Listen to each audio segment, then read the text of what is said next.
Les Chronos 10 Hours of Mété marquent le début de la deuxième moitié de la saison pour l'European VA Fun Cup et celle-ci s'annonce passionnante chez les biplaces.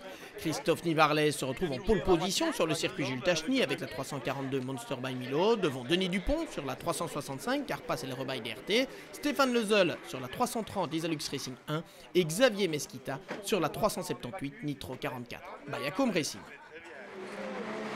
Le départ est donné avec des biplaces qui, comme toujours, partent derrière des monoplaces. Et regardez, Denis Dupont vous emmène. Il est directement à l'attaque pour gagner quelques positions dans le classement général.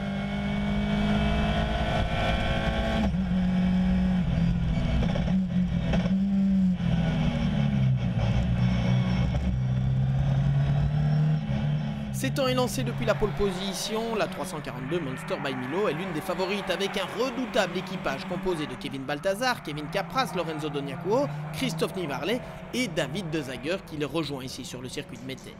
Mais cette voiture est d'emblée retardée par une touchette et plonge dans le classement. Au fil des relais, on retrouve en lutte pour la victoire trois équipages. La 365 Carpas LR by DRT de Stéphane Lemray, Denis Dupont, Philippe Huygens, Philippe Reynens et Miguel Copiters. La 378 Nitro 44 by Yacom Racing de Team de Toledo, Sommerlath, Michael Hansen, Xavier Mesquita et Rainer Weshaupt. Et la 372 de Bursac Racing Team de Yves et Maxime de Bursac, associés à Charlie de Munter. Une voiture que l'on voit ici embarquer un passager parce qu'il ne faut pas l'oublier, c'est ça aussi, la magie de cette catégorie des biplaces.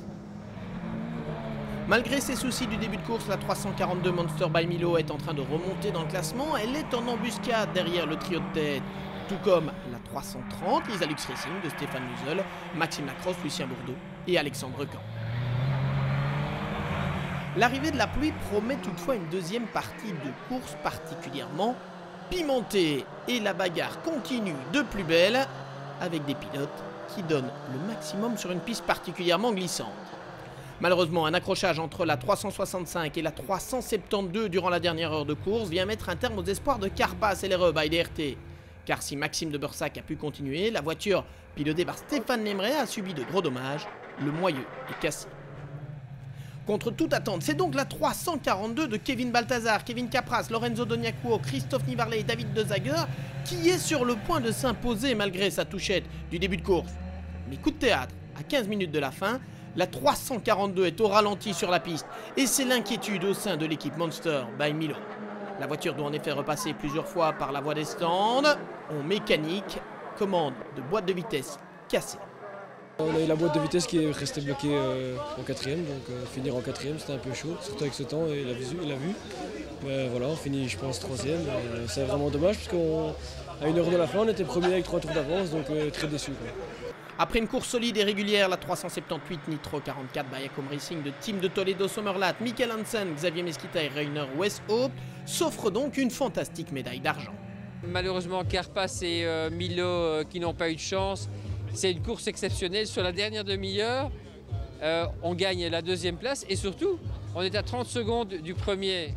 Donc c'est vraiment, vraiment chouette. Maintenant, il a plu, mais la Fun Cup, c'est toujours fun.